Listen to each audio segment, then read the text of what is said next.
Alors ici, on se trouve à Petit Canal, en Guadeloupe, plus précisément au port. Donc le port de pêche se trouve au fond.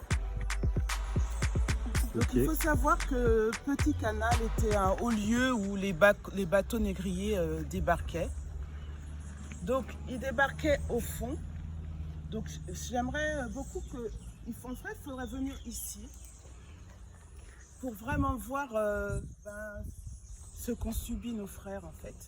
Pour voir le chemin qu'ils devaient parcourir en sortant du bateau. Cette longue route enchaînée. Donc ils devaient arriver là. Pour ensuite monter. Donc là on voit les marches, ce qu'on appelle les marches des esclaves, qui à l'époque n'étaient pas là puisque ces marches ont été faites au moment de l'abolition. Donc il faut imaginer qu'en fait c'était un énorme morne. Donc ils devaient monter cette énorme morne, enchaînée, malade, fatiguée. Je peux même pas dire les mots. Pour arriver là où se trouve l'actuelle église, ils étaient tout de suite vendus parce que c'était la place du marché aux esclaves. Ok.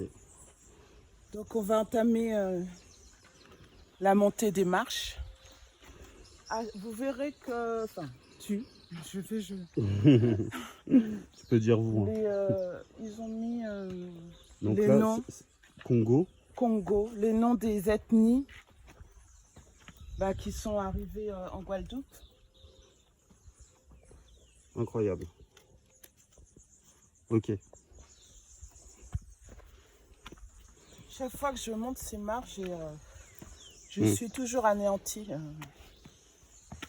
Je pense mais je me dis, il n'y avait même pas les marches, ça devait être vraiment difficile de monter tout ça enchaîné et après être vendu comme du vulgaire bétail. Et donc là, les écritures datent ça date de la période esclavagiste. En fait, les marches... Ils ont écrit ça pendant la période esclavagiste. Au moment de l'abolition, dans les environs, c'est vers 1848. D'accord. Donc on dit que chaque habitation a financé une marche. Ok. Il y a 54 marches. Donc, et là, du coup, les ancêtres, ils étaient vendus à l'église. L'église n'existait pas. D'accord. En fait, l'église n'existait pas. À la place de l'église, c'était la place du marché aux esclaves. D'accord.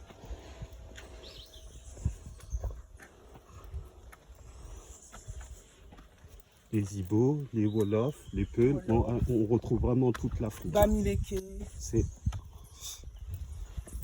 Oh là là.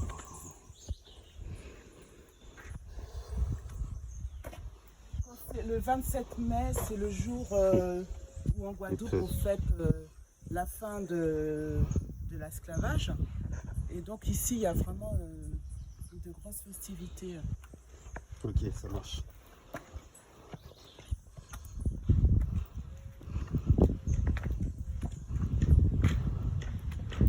Tu les imagines en train de s'exciter devant la bête. Ils voyaient déjà les femmes pour pouvoir les violer. Il va dire, celle-là, je vais bien la prendre, je vais bien me la faire, celle-là. Tu vois, quand je m'imagine tout ça, et puis après, là, c'est Satan. Pour moi, ça a été changé par pire, l'église. Et pourquoi ils ont construit une église ici, sachant l'histoire qui s'est passée ici? Sachant l'histoire, c'est un mauvais lieu pour construire une église. Quand les Africains sont arrivés en Guadeloupe, c'est à coup de fouet qu'on les a mis dans le christianisme. C'est aimez-vous les uns les autres à coup de fouet. C'est-à-dire, aimez-vous les uns les autres, tends la joue gauche. Quand on te frappe, tends la joue gauche. C'est comme ça qu'ils sont entrés dans le christianisme. Ça, c'est le bâtiment de Satan, pour moi. Après, bon... Parce que ça a endormi les Guadeloupéens, l'église a bien endormi les Guadeloupéens.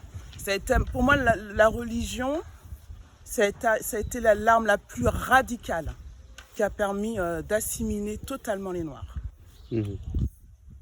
Ok. Alors Néfer, j'ai vu une bâtisse là qui m'étonne et qui me donne la chair de poule. Est-ce que tu peux Écoute, m'expliquer à quoi moi, ça correspond? non seulement elle me donne la chair de poule, mais elle m'a toujours donné la chair de poule. Oui. En plus, j'habitais juste sur le même terrain que cette prison. Et tous les jours, je devais passer devant. Et il n'y a pas longtemps que je suis rentrée à l'intérieur parce que j'avais vraiment peur d'y rentrer. C'est la prison des esclaves de Petit Canal. Donc en fait, cette prison, on y enfermait les esclaves récalcitrants. Hein. Et ensuite, quand il y a eu l'abolition, on y a enfermé les animaux. C'était une prison pour animaux. C'est-à-dire que si tu as oublié ton bœuf qui traînait ou qui n'était pas attaché ou je sais pas quoi, ils le mettaient en prison. Alors il faut savoir que dans cette prison, Hégésippe Légitimus y a séjourné.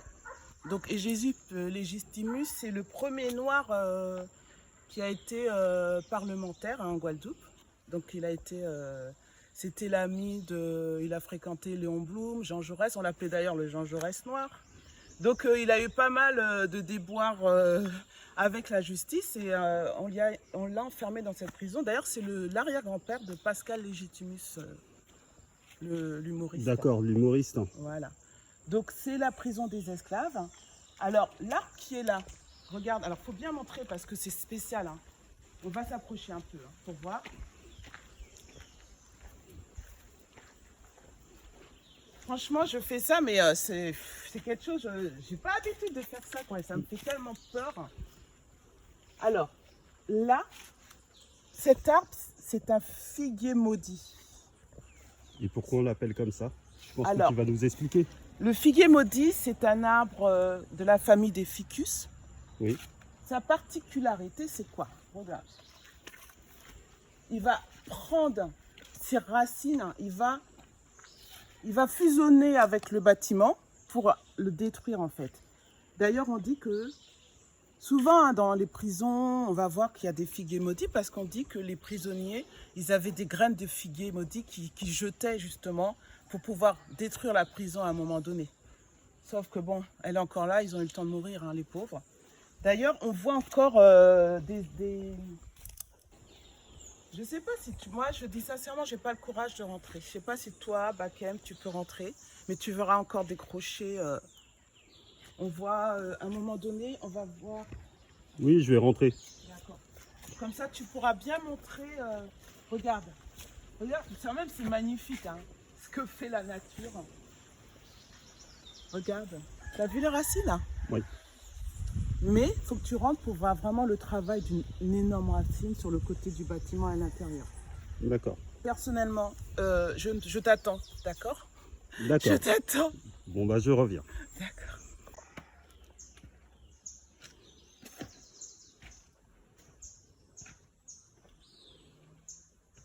Donc, on arrive à proximité du fameux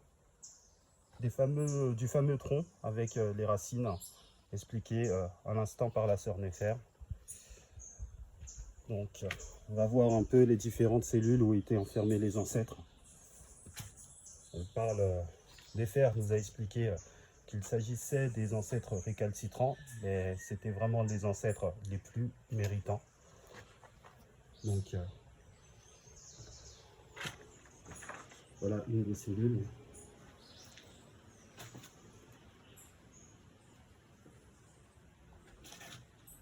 Mon émotion est bien sûr très très forte. Très très forte.